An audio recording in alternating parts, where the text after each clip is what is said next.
Maybe. Yeah, come on. Okay, welcome to Older Militarist Radio TV. We're lifelong Catholics, and what we do is all for free, and for our love of Jesus Christ, and for our Holy Mother, the Church. And we'll defend our Holy Mother, the Church. It is episode 2, and we're going to be talking about what are real Christians. And with Brother Alexis Bonello coming from the hotel room now. Okay, thank you, AJ, for having me on Order Militaris Radio TV while I'm traveling around the country. Always a new scene. So I talked too much in the last program. I didn't let AJ get in. So AJ is going to ask questions. I'm going to try to stick to the topic. Yeah. But, you know, if you always want to, if you'd like to comment. We'd love comments from the audience, even questions from the audience. Yeah. And that adds to the program, so don't feel shy. Yeah. Or if you want to do other things for us, like Catherine did. Thank you, Catherine. We're not going to mention it until we have a result, maybe, hopefully. Mm-hmm. So, what is a real Christian? Yeah.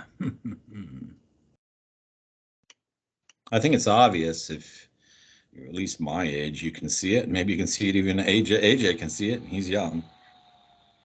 That there's a war against Christians today. And it's not only an external war that's trying to exterminate Christians in the Mideast or in the Ukraine or in Africa, or persecute them completely in the West by creating all these crazy laws that make you bake a cake or use strange pronouns or make it illegal even for you to pray silently in your own mind within a certain number of meters of, you know, mass murder centers called laboratories. Mm-hmm. But worse even, there's a war to try to make us think that being a Christian is something different than we've always known it to be. I saw the most outrageous advertisement the other day. There's some Marxist democratic group that wanted you to espouse leftist ideas. And after showing you all their leftist talking points, they put on the screen, Jesus loves the people we hate.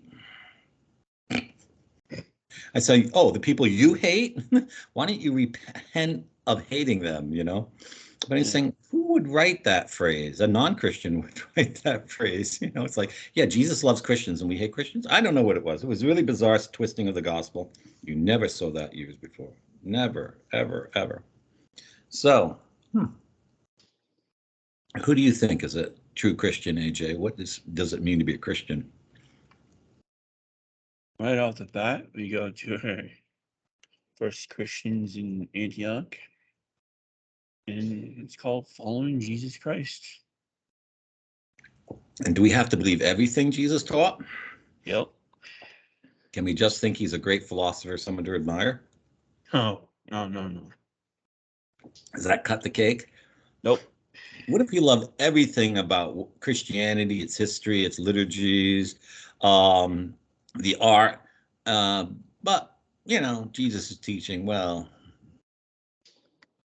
Yeah, that don't cut it. Yeah. He'll stand you up in front of him and tell you that I'm the way, the truth, the life, and if you don't accept me, I guess we're gonna have to pull the lever down. What if I'm ashamed to talk about Jesus with my friends? Am I a Christian? Mm-mm. What if I want to be a Christian in every way possible, go to the best liturgies, but I want to vote at a Masonic party? Yeah, no. So Christianity isn't only something I do in church on Sunday. Yeah, you do it 24/7, 365, 364, whatever leap day is. What if I volunteer in every organization in town, but I don't go to church?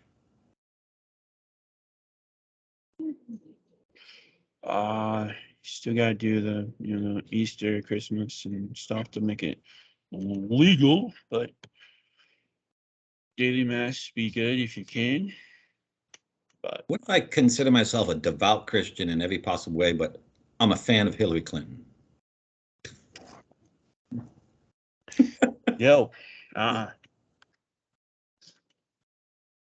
What if, I don't really have any problems with the church, but I think the church in the Middle Ages was wrong, and it's good the church is modernized. Modernized as... Yeah, the church in the Middle Ages was better than it is today because you could do a lot to fix the problems that you can't fix today. Yeah, in the Middle Ages, there was no one out to make the church think differently, unless it was some small heretical group. But now we have organized crime, organized criminal associations, and they're not only criminal, they're also ideologic, and they're also anti-Christic.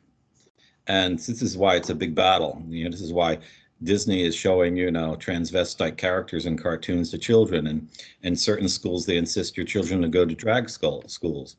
This isn't just, this is not progress, okay? And it is organized. It is internationally organized and has a goal, and it's anti-Christic. Because Christians have to reject these things, and so if they make it illegal to reject any of these things, whether it's baking a cake or praying in public, then they're outlawing Christianity. See, they're trying to build up a case against Christianity and against being Christian. It's obvious. I mean, anyone would know it. So I would say if you have to define a Christian as a true Christian, he's one that's going to fight that. If you're not willing to fight it, you're dead. You're a fish. You go only downstream. Yeah.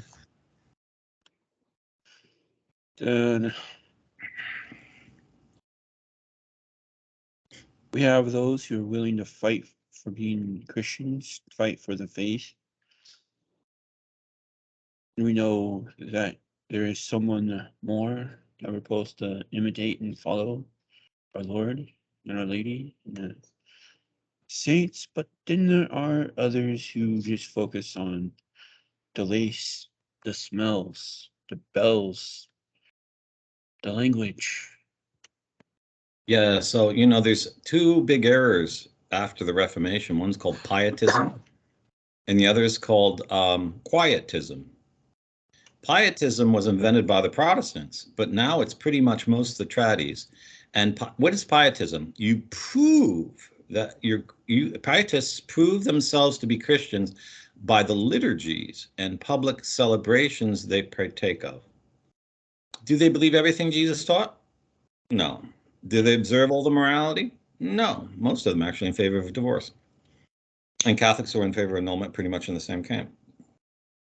But if you say these long devout prayers and you dress right on Sunday and you have your little handbook of prayer, whether it's the Anglican Book of Prayer or the Tridentine Missalette, then you are 100% pious Christian, and you might even try to prove it by, you support the missions, you give money, you're active in your parish, you're a community leader. But, you can vote any way you like because it doesn't really matter, and you like to hobnob with famous people because part of your Christianity is it's all about public appearance.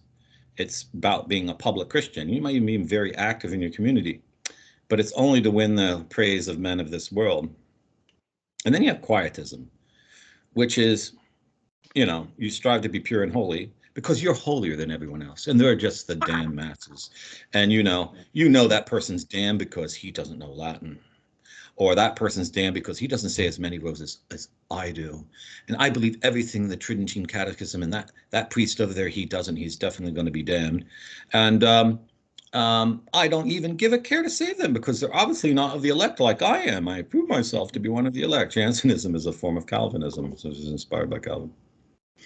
And those are the real two common ways. It's easy to be that kind of a Christian because can you vote Masonic parties? Yeah. Can you go along with the political correctness? Of course you can. It's because that doesn't influence these other things. So do you have to worry about being in communion with the church around the world? No, you don't. And it's really egoism. Mm-hmm. And when Christ begins preaching, what does he preach? Repent and believe the gospel. The word repent means give up pride, first of all. And if your whole Christian religiosity is about proving yourself to be superior to other people, you haven't even begun to be a Christian because you've never repented of your pride. Mhm. Then that same group of, pietism and quietism and Jansenism. Then we look at the Christians living under persecution. Yeah, I think we'd all maybe say we were persecuted or discriminated against because we're Christian one way or other. At least if you're in social media, you've probably been banned if you're a real devout Christian for saying something that's just commonly thought by Catholics. But can you compare that to having your mother and father shot in the head by an Islamic terrorist? No, Or your home being blown up by Russian artillery? no. Or your pastor and your being having his throat slit and your daughters all kidnapped by Boko Haram. Mm-mm. So, or of the priests getting gunned down in the street in Mexico Mm-hmm. by cartels. So there are levels of. We could all say we were in one-way persecution, but let's have a bit of humility and say, most of us have never encountered persecution at the real, extreme levels that's going on in the world. And do we care about those people? No, no. Mm. And if we don't care about them, how can we call themselves Christian? You know, the thing is if you help Christians in some far part of the world, who knows about it? See, no one knows about it, so it doesn't fit into the game of pietism, doesn't fit into the game of quietism. It doesn't fit into the game of getting, unless you tell everyone you're doing it, of course. I'm not talking about people who run organizations. We run an organization, we have to tell you what we're doing, because people say, you have to be transparent, brother. You're not telling people what you're doing. Well, what are we supposed to do? Throw all our merits away, telling everyone everything we're to do, Okay, so there's a certain limit. But if you're not a member of an organization, you don't have to tell people what you're doing. You can keep it quiet. And, some of our best collaborators in the works of charity we do around the world, they don't even want anyone to know who they're doing. And we never mention their names. And that's one of the hallmarks of our organization. We don't hit you with newsletters, and we don't sell your names to other organizations and stuff. Because we're interested in getting things done, not, milking people. So Yeah. And we touch on the thing about, we give to the parish mission, diocese mission, for, part of the world where it's not dangerous, but their diocese or whatever is doing, missionary work, founded area where it's safe. But they yeah, don't want to give to an organization like us who don't work about those who are safe. We work and try to help those in the other area. yeah. So a lot of Catholic dioceses in the United States have this strange practice of partnering with a certain diocese in another part of the world, and that's all they do. And or some dioceses have certain preachers come from around the world and they visit your parish maybe once every 10 years and they talk about the missions. It used to be more frequent than that. Mission used to be there was a preaching about the missions every year. Mm. But I don't know of any diocese who actually intends to help people in hard parts of the world. Of course, if you're a Syriac Christian or a Maronite Christian or Chaldean Christian or Armenian Christian or Ukrainian Christian, and you're living in the United States or the West or Western Europe or the Americas, you probably get a lot of appeals because your people are being persecuted.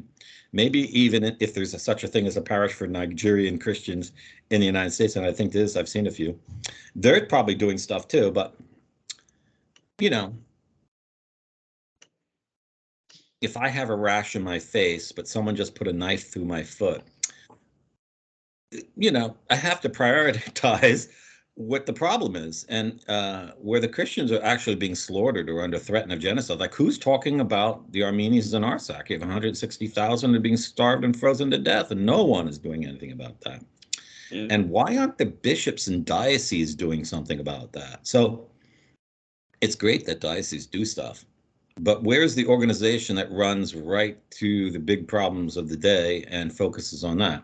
Now, there are a lot of organizations that do that. But other than aid to the church in need, which is basically funded by the church or by actually governments, there's no private Catholic organization that does that. That's what the Crusaders used to do. I think the Templars, well, they obviously did that. And the Knights of Malta have pretty much, they're safe kind of apostolates in safe parts of the world. They might do some things, but they're not focused on that. And if you don't focus on it, how can you have the freedom to take the initiative to do something? If didn't we get a lot of criticism when all of a sudden, we decided to help the Ukrainians, and people were like, "What? You're supposed to be helping the Christians in the Mideast." Yeah. I mean, we got attacked by Catholics. I mean, left and right. You got attacked by Catholics in Italy. We got comments from everywhere saying, "What are you doing? Why are you falling for this? Fake war, fake news. Side with Russia, blah blah blah." You don't believe what you see on your TV screens or Twitter, where bombs are dropping in the middle of Kyiv. I mean, really? Well, there's some extreme people that actually still believe that's all fake. I was in Kyiv and the bomb blew up in my neighborhood. So if you want to know if it's true, and you should at least believe the people who went there. So one commenter, I said, yeah, you can have your opinion about the war, but if you think that went on in Mariupol, go to Ukraine like I went to the Ukraine and talk to people from Mariupol like I did. And he was like, how dare you say that my opinion is not valid unless I go to the Ukraine? Well, yeah, it's not valid because it's not based on reality. And a Christian has to live in reality. He can't live in a political narrative of, oh, the other party is helping those Christians, so I want them to be damned to hell and burnt alive and raped. Yeah. I'm not saying people who support Russia want those things, but that's what Russia is doing. Yeah. So, I mean, Christians should be above politics when it's merely a political question. But you know what I understand, AJ? Let's go back 15 months. Okay, the war in the Ukraine hasn't broken out. If you were to ask any conservative, traditionalist Catholic or pro-Republican Catholic who votes Republicans, and I ask these questions, tell me how they'd answer. Are you pro-gun? Yeah. Are you all for defending national defense? Yeah. Are you for protecting the borders? Yeah. Do you think armed invaders should be driven back? Yeah. Are you against genocide? Yeah. Are you for defending the rights of Christians to have a Christian nation? Yeah. Now, how is it when the war breaks out, the people who said yes to all those questions all of a sudden now, no. Yeah. It doesn't make any sense. And we already covered the propaganda, the propaganda that makes the president look like he's, a faggot. He's not a faggot. He's married and he has children. The Russians want you to think that. But who's actually I'll use a more polite word. Who's the actual sexual pervert? It's the head guy in the Russian Federation. He's a pedophile. Yeah. I mean, there's cameras of him kissing a boy's belly, spontaneous. He just couldn't resist himself. Yeah. Yes. So those who say, oh, what about those weird videos of what appears to be Zelensky in high heels and stuff? Have you never heard of a green screen in doing parody to mock a musician? Yeah, it was Madonna, wasn't it? And they just pasted his face on Madonna, and yeah. But Ukrainian parody and Jewish parody is not the same kind of parody we in the West. And we disagree with Jews on religious questions and even on moral questions. But you really can't fault a Jew for his sense of irony or comedy or satire as being an evil person, because that's just the way they do their theater and stuff. And less than 0.5% of the Ukrainian population is Jewish. So why is it because they have a Jewish president we should want the whole Christian nation genocided? Does that make sense? No. You know, that's like saying, let's kill all the Palestinians, even though there's a good number of Christians. Well, that doesn't make sense. Or let's kill everyone in Israel because there's people we don't like. That doesn't make sense. So, you know, I often say is people rightfully condemn Hitler for being totally psychopathic mass murderer. But some people's opinions are so crude on the sidewalk that they might get into worse things.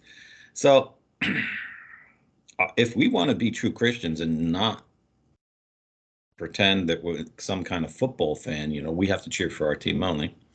We should, you know, rise above those things and not viciously insult Catholics who go to the Ukraine to help people who having their natural rights violated and their Christian rights violated. Mm-hmm.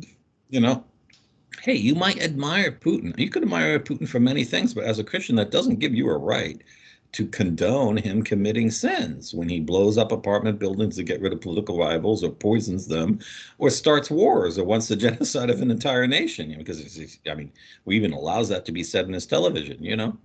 So, you know, it's real. I don't understand it. Just because the Democrats are supporting Ukraine doesn't mean that Ukraine is guilty, you know? If that was true, every time the Democrats passed a spending bill that sent money to your state, you would be guilty. Does that make sense? No. We should let's bomb Michigan because they got money from the Democrats who control Washington. You know, let's Russia nuke Georgia off the face of the map or California. Who would think that way but an absolute political psychopath? Mm-hmm. You know, and not even to talk the fact that the Republicans are acting like communists. They've all of a sudden become pacifists. They want the Soviet Union to be restored and expanded. I mean, Trump basically said the other day he would let Russia take territory. Well, you know, that the most rabid Marxists for 50, 100 years have said that. And all of a sudden the Republicans are saying that. I thought the Republicans are supposed to be anti-communist. Mm-hmm. Are the Republicans anti-communist? What's the truth, AJ?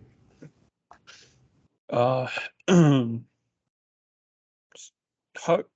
It's hard to figure out. I mean, get Democrats sounding, Republican. You got Republicans sounding like Democrats. I mean, we have those Republicans, Marjorie Taylor Greene, Rand Paul, Thomas Massie, Donald Trump, Trump Jr., all those others are sounding like communists. I mean, you guys are supposed to be, the bulwark of Make America Great, but you're sounding more like Stalin and USSR.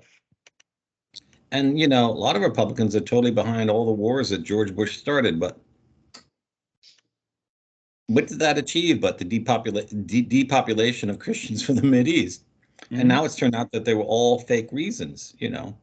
Yeah, someone attacked the Twin Towers. Let's find out who attacked the Twin Towers, but it wasn't Afghanistan and it wasn't Iraq. Yeah. And all the evidence shows it was George Bush's allies, the CIA, who did it.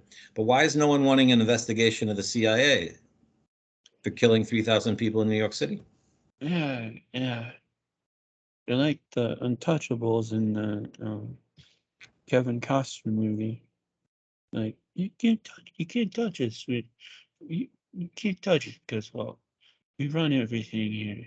It's like Yeah, what was it? Tucker Carlson, who came out in October about the JFK assassination. He finally admitted what we all know, that he was assassinated by the CIA. yeah, Well, where's Congress? silent. No investigation. They're even still not listening on the things. And even worse, Tucker Carlson, who AJ and I both strongly disagree with Tucker Carlson because he tends to push Russian talking points without any investigation, you know. Yeah. However, he did an expose on January 6th, was rock sound salad. He said, look at this guy's been sentenced, this guy who dresses up like a shaman, he was sentenced for 4 years in prison, and all he did is walk through the Capitol through an open door. How could you be sentenced to 4 years in prison when there are people who shoot people on the street don't even get 1 year, who are Yeah. burning buildings down right across the street from the Washington, they don't even go to jail. Yeah. So, and when he called that out, oh, the top Republicans that came out and talked to who they all went after him. Not Mm-hmm. all of them, like 8 top Republicans attacked him, saying, "You're confusing people." Yeah. Yeah. So let's get back to Ukraine and beautiful lava there. Yeah, in the summer I made this great video. You can watch it from Rome. I visited the Petrus Monastery, and it's 1,000 years old. It was founded by Catholic hermits, Saint Antonius and Saint Theodosius, and they still sing the liturgy in Slavonic. They have kept the ancient traditions, and they're loyal to Russia.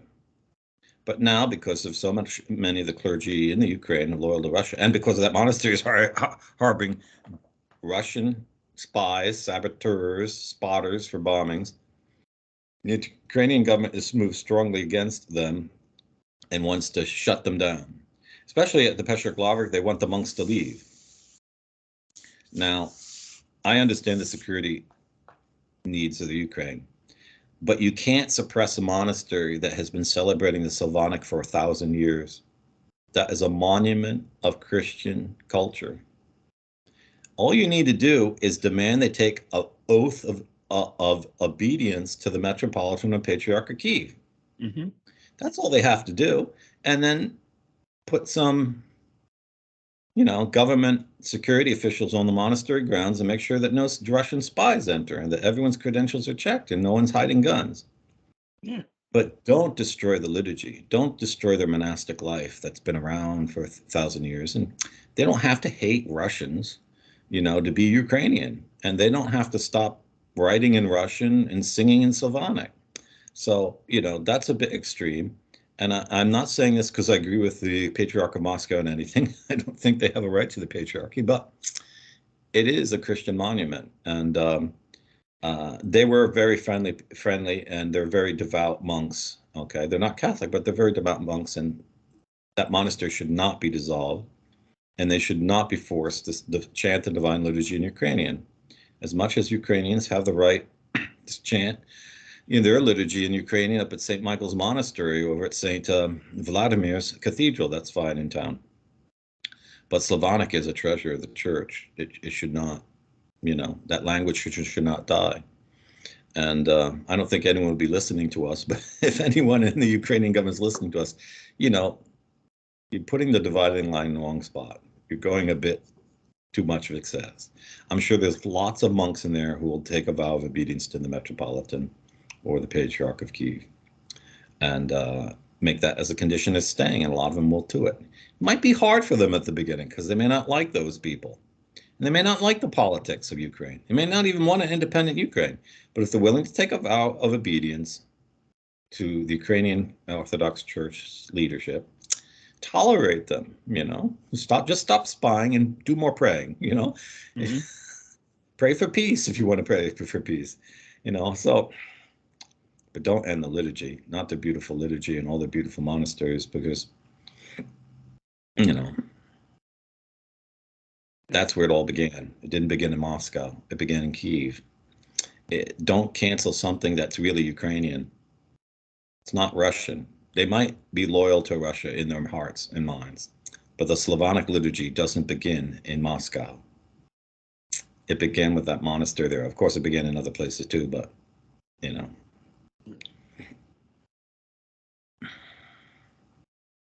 We'll fully touch on this on the fourth program, but let's begin to touch on it here. Do you think these Christians who are pro-Russian, and also hate and do nothing for our persecuted Christian brethren, are becoming under the influence of the spirit of the Antichrist? Well, we have to take Christianity seriously. If we think being a loyal Christian is following a political narrative, one way or the other, whether that narrative is for one nation or for one race or for only one culture or for only one party, then, that's the spirit of the Antichrist, because that's not Christianity. Christianity is a religion that comes from God. It doesn't have its primary interest is not things of this world. Christ wants us to take care of the poor, the homeless, the people without clothing, the people who are persecuted. He wants us to instruct the ignorant and correct error, and that could happen at any time, anywhere. And we have to, the best not all Christians are going to rise above their narrow worldview or the town they lived in, but the better Christians are going to be, and that's what keeps the world from falling apart. Slavery was ended because of Christians. It was Catholic bishops who said people shouldn't be enslaved. They were the first ones ever to say it. It was popes who excommunicated people for putting them in racial, endemic, generational slavery, Long before Britain ever opposed the slave trade, it was a Roman pontiff in the 16th century who condemned it. Did anyone listen to him? No, Catholics didn't even listen to him. Bishops didn't even listen to him. But it started a movement that led to the recognition of the rights of everyone regardless of their race. You can't make people just because they're black inferiors. That racism comes from the Talmud, or it comes from the Quran. It does not come from Christianity. So we Christians have truly led honest developments in civilization. And we shouldn't get involved in supporting people who are barbarians today. It's not the way to go, whether they support abortion or the genocide of Ukrainians or the genocide of Armenians. That's barbarism. Or want to butcher children and change their gender. That's really sick, psychotic perversion. And good Christians aren't like wanting to be part of the international global Masonic Rothschild agenda. That's not Christianity. You can't be a Christian if you want to push Agenda 2030. I don't care if you're the Pope. You're not being a faithful Christian. Why does Ordo Militaris Catholicus and crosses there seek real Christians compared to the pretenders? Well, it's a part of our mission to help Christians, so we really need real Christians to help out if they want. And, when we started this almost 6.5 years ago, I thought, like everyone, everyone was saying this is a wonderful thing. We get a lot of members and stuff. And but I expected all the traditional Catholics, conservative Catholics to strongly support us. And I have been totally amazed that they have just totally ignored us. Well, even the liberal Catholics ignore us. And it's a sign of the malaise of our time, We had people say, do you have permission from the bishop? So it's like, where in the gospel says I need a permission of bishop to give food to someone who's starving or clothing to someone who has no clothing or has it? Where does that say, Where do I need permission of the bishop to say Christians have a right to defend themselves and let's send some military guys over there and help them do it? What do I need permission of the bishop to do that? And so, but that's just an excuse because they say, you don't have it. I need a reason to say no to you that makes me look good. But it doesn't, when you say something like that, it just makes you look absurd. But there are Christians out there that think these ways, but I think we're too silent. We've allowed social media to be taken over by grifters. We've allowed our churches to be taken over by modernists or smells and bells people. We've allowed the political parties in our nation to be completely controlled by the Masons. And, we really don't insist that true Catholicism, true Christianity be practiced anywhere. So, how is it we act that way? We're not even going to be admiring it.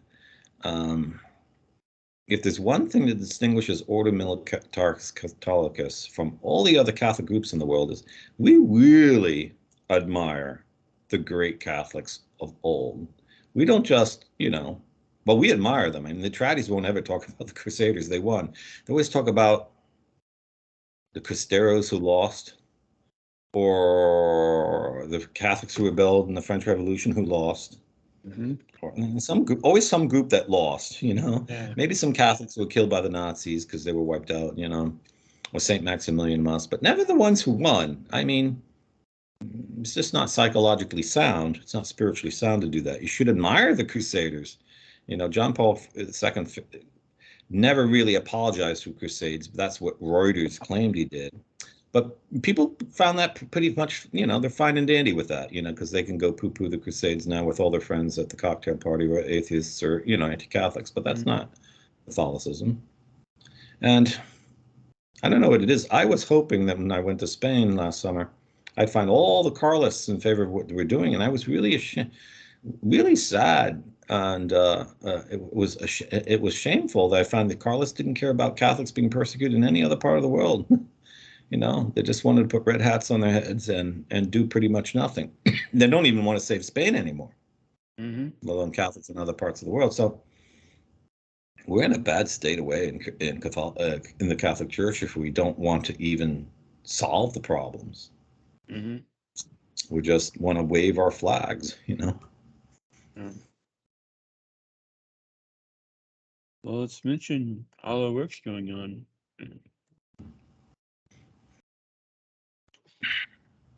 Well, we have a nonprofit, a Ukrainian registered nonprofit volunteer corporation in Ukraine. Our organization, even though it's only AJ and I and all our benefactors and supporters, but as active agents, AJ and I, we're the only one who founded a charity in Ukraine. The Catholic bishops did not find a charity in Ukraine. The Tradies did not find a charity in Ukraine.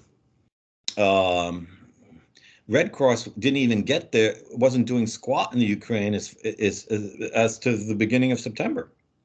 Even though they received billions, they weren't giving any money to anyone. No one was doing. We went there. We founded. We followed the law. We did all the regulations to set up a humanitarian organization that helps the victims of war. And you know, I had to go to war zone. I trusted in God, and God took care of me. I didn't suffer anything like that. And but I had to leave because all our support dried up. I couldn't stay any longer, you know. But even since then, we've donated, I think, total of like 20,000 to that charity. But except for some followers who've heard us on social media who've donated about $1,100, the rest came from Ordo Militaris, its proceeds and its stronger benefactors. And that's really surprised. I thought Catholics would say, hey, here's a Catholic charity helping Ukraine, let's send them something. But you know, when you see the tragedy that's going over there, I could see if there was now a picture of any woman who was raped or child who was blown to pieces with her mother at a shopping mall, or people killed by shrapnel walking down the street, or apartment buildings reduced to rubble and people buried alive, or all the other horrible tragedies. I mean, videos of Russian soldiers raping babies, you know, live. And I could see if there was none of that, you'd say, you know, I don't think they're really suffering much, so I don't want to send them. Anyway, help them. Mm-hmm. But there is. So, you know, I remember in the 70s when they first started sending us pictures of all the children starving in Africa or in India, and you could adopt a kid and stuff. And people were like so moved by that. I know it's like almost every Catholic was adopting a kid in Africa for $5 or something like that. And where's that spirit going 50 years ago? It's just like, buy a new iPhone for $1,200? Of course. Yeah. Send $5 to Ukraine? Absolutely not. Even though everyone on their cell phone could make a donation just by pressing a button, you know, even across Xer's site is set up that way. So what will Jesus Christ say in the day of judgment when he said, you know, there was that war in the Ukraine. It's over now. That was, you know, you come before judgment. You had all these debts to pay, and all you had to do is help the Ukrainians. And I gave you plenty of opportunity, and there was people constantly telling you about it, but you said no, it was a fraud, you know, supporting the Democratic Party. Yeah, I mean, we'll touch on it on the next episode on reality. I pointed out what he's going to tell us is not a pop quiz, folks. He tells us in the gospel, and sometimes we hear it at Mass. Did you feed me? Did you clothe me? Did you, give me drink and all other stuff? It won't be a pop quiz. He gives us a warning. He tells us about it. Yeah, and nothing. I can understand the pastors aren't going to want to talk. They're not even allowed to tell you about the needs of Catholics in other parts of the world because the bishop gives them a list of things they need to talk about because the bishops need their money. And I can understand that. So who's going to tell you? You're not going to hear it from Taylor Marshall, Michael Matt, Ann Barnhart, Peter Skojek, Frank Walker, Mike Church. You're not going to hear from any of those guys because did they ever talk about Christians being persecuted in the world and therefore they're going to start a fundraiser? No. Roraticelli does raise money to help people connect with priests who sing masses for the dead, but the charity of Roraticelli extends to the dead. Once they're dead, they'll pray for you, but to keep them from killing, no. So where are all the there's a lot of Catholics in the military who say what you guys are doing are wonderful, but why doesn't anyone support you? So these are big disconnect in Catholicism. Is there any Catholic veterans organization that's even active, AJ? No. Or they'll say the most absurd things. So no, we're helping our veterans get pensions but you know how many veterans get out of the military in all the Western countries and they have all these talents and no one ever helps them use their talents for good. They have to go wait on tables, or work in a shipping room, or, pick up some other kind of education because, they might be an absolute expert on, sharp, on how to use a tank or a machine gun or logistics. And they would love to help out in the Ukraine, but they can't afford going there. Mm-hmm. Who's going to help them use those talents? And those talents are honest. It's, Christianity is not pacifism, although the Freemasons have made most Christians think that. We should help them. But I remember 20 years ago, everyone was talking about helping the veterans, but it's kind of like, I don't hear anyone doing that anymore. They'll complain that the veterans hospitals don't work. But they don't give a care about the veterans, or helping them use their talents. Now, obviously, not all veterans will go back to war zones. Some of them are sick in war, and I understand that. But there are some. I am really proud that in the Ukraine, I met some American veterans who had decided to be volunteers in an organization and help. And logistics experts and otherwise. I'm really proud of these guys because we didn't recruit them through our social media. And maybe the people like that don't exist on social media. Maybe they don't even watch videos. But we should support people like that, Yeah. I mean, yeah, those guys doing the nonprofit work, and we have maybe one or two. I know one for sure in the war zone, maybe a second one. I mean, and the one who's in the war zone, we know for sure. It's like, I want to wear your patch on my vest. I was like, yeah, that guy really amazes me. I said, how did you end up here? He says, the Ukraine war was on the television and my 3-year-old girl said, Daddy, you got to save the children. And, he said, I came here to be a crusader. So when I heard your organization, could I wear your patch in the battle? I said, I'd be honored. So, but what shocks me is, because we've had a hard time raising money for the health of Ukraine, is in the very year before, I think it was the year before, or maybe it was the year we were there, I forget, when the chronology is a bit confused in my mind, a certain priest was accused of having like 10,000 child pornography images on his external hard drive, and he was a traddy priest. And immediately the tradies come forward and raise $130,000 to defend this guy who's never pleaded innocent and never opposed the finding of fact that this was his hard drive. And it was always in his possession. Therefore, he was responsible to put on it. They raised $130,000 in like, 3 weeks? Yeah, 3 weeks. And the person raising it didn't even have any direct connection. So tradies have money. They can, and I can understand you want to defend a priest you think is innocent. But how about people are innocent who are being murdered and raped and bombed and genocided and driven from their homes and slaughtered and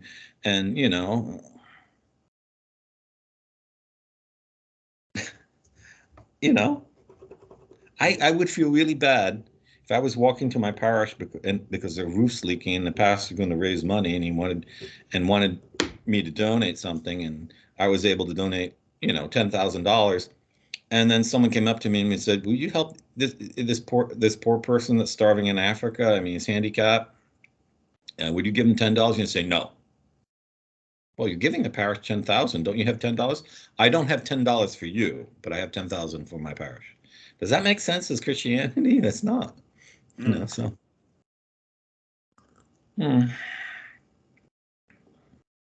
We have to be consistent in our faith, because Christianity isn't just a hobby. We will die one day, and we will be judged by one day. And you're not going to be judged by AJ and I. You're not going to be judged by your friends.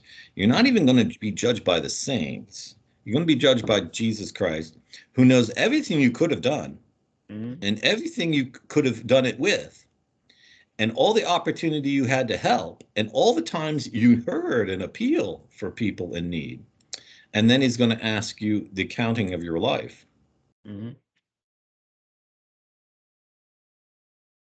So we should always help those who ask us, who are needy. And we should always help the people who are needy when we hear their appeals. And that's not something novel in Christianity. And we can't exclude anyone from the category if they're truly needy. You know, I can say we definitely should help Christians before non-Christians, but the Ukrainians are 99.5% Christian. You know, so and the Christians in Nigeria who are being slaughtered by the Muslims, they're 100% Christian. And the Armenians are 100% Christian. You know, so then we are doing a studio fund so we can get the message out even better, more professional, and hopefully be able to do what we do here. I mean, at all hours of the day. Yeah. And run the I'd like to see if we could run the videos constantly, because there's so many. You've made what a couple hundred videos. It must be 300 or 400 by now, and most people don't even know they're there because they're doing their cell phone. They come to the link, they see one of our videos, and they don't search the site and know how many there are. But if we could have a site where when one played, another played, or they could give a schedule and stuff, people would really get more out on it than is. And we'd love to have people on and talk about it, so you can hear more than just AJ and I talking about. And so, you know, if you can also think of we've actually raised more money for the studio fund than for the Ukraine so far, which is, I find, remarkable. But it's not that we're not a big organization. I think on social media through these programs, we've raised that's over 3,000. Although one of the programs we did last summer, we raised 12,000 for the Ukraine, so that was one of our big benefactors, and I would thank that benefactor. I can't mention his name, and if you can, give more, because we could definitely use it. And he asked us to use it exactly a certain way, and that's the way we're using it. But so there are some people out there with really big hearts, and they do listen to us, even though there are countries and we've never met the people, and we could do a lot more. We're not an organization that raises money so that AJ can have a 6-room bedroom in my house, or I could have that's not what we're about. Like all the other, you can name the Catholic person out there, that's what they're raising money for, is for themselves. We don't raise money for ourselves. So we're a bit controversial maybe for that reason. And but it seems that we are blacklisted more because we raise money for the poor. Yeah. Someone calls me a Kermit Frog because I actually do things for the poor, even going into personal debt. So that's what it means to be a real Christian. Yes, you should believe everything Jesus taught, but you should have to do everything Jesus taught. And he sees what you're doing and what you're not doing. And I don't know, AJ, you can answer for yourself after me, but I don't do what I'm doing here because I fear that I fear Jesus Christ is going to condemn me because I don't help the poor. I know it's right to help the poor, and I think it's the greatest honor of my life to be a member of Ordo Militaris, and I thank God that he gave me an inspiration to be part of this. And you know, I would never want anything else. This is our organization. I think is one of the greatest you could possibly be. We can imitate the saints of old, the crusaders of old, the great kings of nobility of the past. And what organization can you do that? Yeah. Just joining this, when I was joining Ordo Militaris before it was even founded, I was looking up and studying my ancestry. Long story short, I was reading the autobiography of St. Thomas Becket, and it was coming upon about the great massacre on the river where a lot of my relatives died on a boating accident. and he was talking about it in one of the quotes. And I was like, and we all hear what the Richard Burton sounds like when he plays Beckett. And that's the only voice we know what Beckett sounds like. So when I was reading that, I was like, Richard Burton? Go learn your family history. I was like, okay. And then all of a sudden, all these names started popping up. I was like, okay, I better write some ancestry people to double check, triple check. And then like, yep, you're good to go. It's like, so then learning about what they all did and then learning about what we're going to do here, it's just been like doing what my family did in the past, even though I'm homebound, back's injured, and it's just following in their footsteps to help and serve the Lord. Now, as we wrap up, I want to let everyone know that in April, the second week and the third week of April, AJ and I will be doing some shows, really special shows. What's going to be special about them and where we're going to be broadcasting from, AJ? He'll be right here in Western Kansas with me, and weather permitting, internet connection permitting outside, and all the above. Might do some outside, probably do some right over. He'll be over here somewhere, and I'll be here, and yeah. We'll be doing it from the same. It's not a studio yet, but hopefully from nearby where the future studio will be. So this will be. Most people don't know that AJ and I have never actually met ever in life. They're going to find it hard to believe. We've never actually met. I don't really know how tall he is, and he probably doesn't know how short I am. So it will be. You'll be able to see us face to face on face and side by side. We won't be able to do this format because this is we have to do because of different places. We'll do it all in one video format where you'll see us side to side, maybe in two chairs talking. So it will be a special. We'll do a lot of special programs. We'll have plenty of time. We probably won't air them all at once because we can do like a couple in a day. And we don't want to hit you over the head with 3 programs a day, but it will be a unique experience and give you some sense. And we'll have some less serious shows because we'll be doing so many. But Yeah. Stay tuned. Yep. Oh, how can you join the order? Ordo-militaris.us. Go to the donation page. You can make a pledge, even on $8.50 a month to join the order.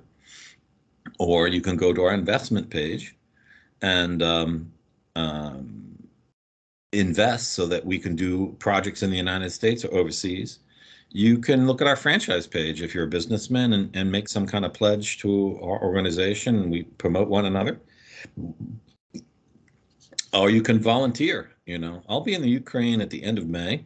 So anyone who wants to go to the Ukraine is kind of maybe, well, I hate to go to it all by myself. We can meet in Europe and go together and have to see how the nonprofit's been running and what's going on and stuff. And I'll be taking some photos there so I can do more reports for the next year. Yeah. And so there's many ways to participate. We're a wonderful organization that way. We'll do some in April. We're going to do more of shows. Do some shows especially on this because we want to promote an organization that actually wants people to help and join and participate. This is Ordo Militaris Radio TV signing off. JS Volt. JS Volt.